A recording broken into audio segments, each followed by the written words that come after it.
একজন বৃদ্ধ মহিলা মাথার মধ্যে একটা বোঝা, এই বোঝা নিয়ে যাইতেছেন। আমার নবীজির দয়া লাইগা গেল, মায়া লাইগা গেল। নবীজি ডাক দেখো, মা, ও মা, তুমি কোথায় যাইতাছো?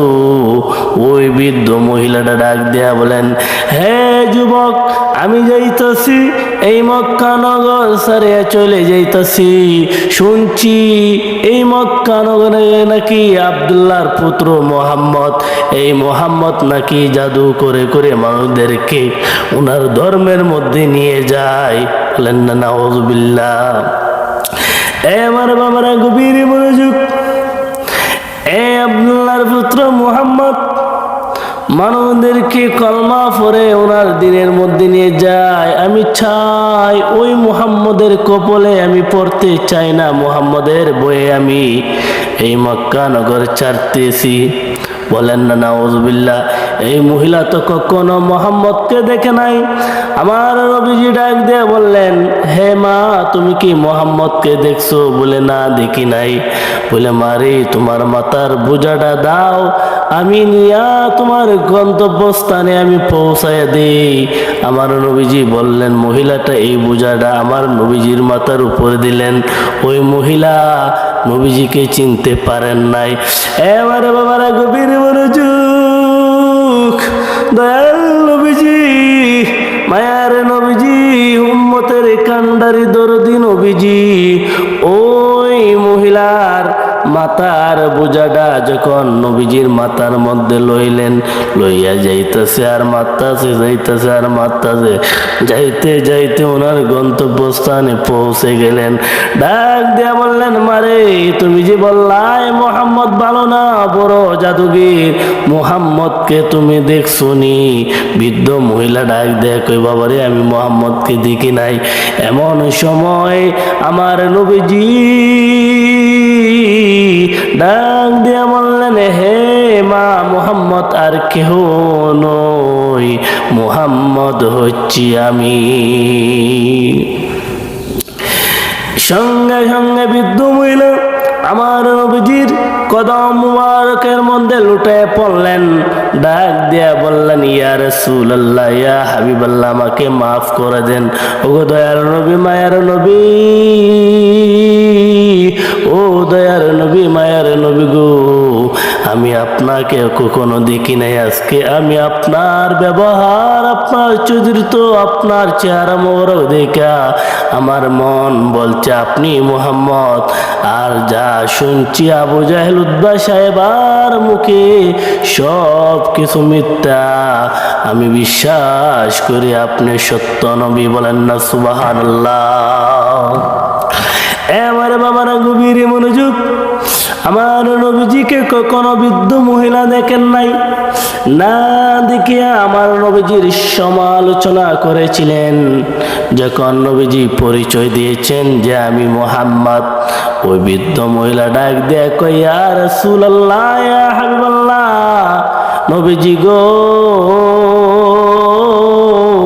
ও দয়ার নবী, মায়ের নবী, যারা আপনার কথা, আপনারকে নিয়ে যারা মন্তব্য করছেন, সবাই যারা যারা আপনার বিরুদ্ধে আলোচনা করছেন, সব পথভ্রষ্ট। আমি আগে জানি নাই, আগে দেখি নাই।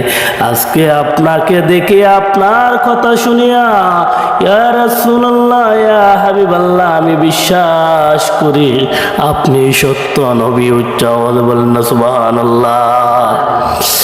এই জন্য বাবারা, যারা নবীকে দেখতে আসে, লোকেরা বলেন, আবু জাহেল বলেন, এই পাগলের কাছে তোমরা যাইও না, এই পাগলের কাছে যাইও না, এই পাগলের কাছে যাইও না।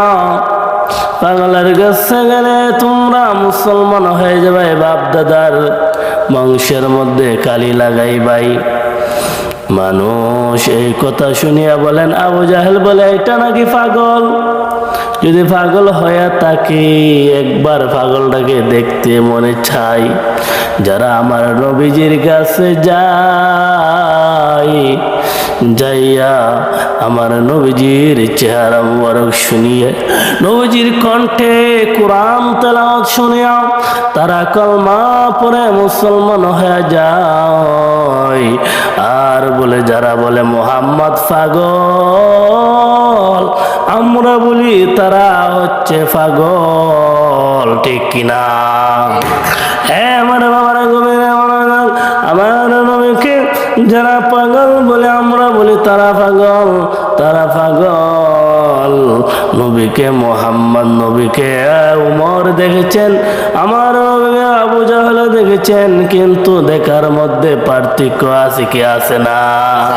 আমার নবীজির এই চেহারা মোবারক দেখে, নবীজির কণ্ঠ মোবারক দেখে হযরত উমর গিয়েছিলেন আমার নবীজির কল্লা মোবারক কাটার জন্য, কিন্তু নবীকে দেখে সে হৃদয়ের মধ্যে আমার আল্লাহর ভয় এসেছে, সে কলমা পড়ে মুসলমান হয়েছে। কিন্তু আবু জাহেল আমার নবীকে চিনেন নাই, হৃদয়ের চোখে দেখেন নাই, এই জন্য রে বন্ধু আবু জাহেল মুসলমান হইতে পারে না, সে জাহান্নামী হয়ে গেল, ঠিক না?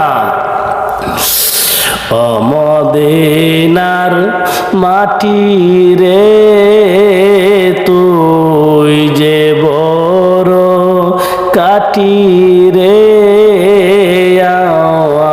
আমার নবের কারণে, আমার নবের কারণে। আমার নবী মদিনাতুল মুনওয়ারার মধ্যে শুয়ে আছেন, লক্ষ লক্ষ নবীর আশিকেরা নবীজির দিদারে মগ্ন হয়। এই মদিনাতে যাওয়ার পর নবীজির রওজা মুবারক দেখার পর তাদের হৃদয়টা ঠান্ডা হয়ে যায়। যারা নবীজির রওজা মুবারকে যাইতে পারে না, তাদের অন্তর নবী নবী বলে কাঁদে, ঠিক কিনা? ও নবীর আশিকরা, নবীজিকে যারা চিনছে তারা মুমিন, তারা মুত্তাকি, তারা ফরজগার, তারা আল্লাহ আল্লাহ, তারা জান্নাতি। আমার নবীকে যারা চিনেন না তারা কখনো জান্নাতি হইতে পারে না, ঠিক কিনা?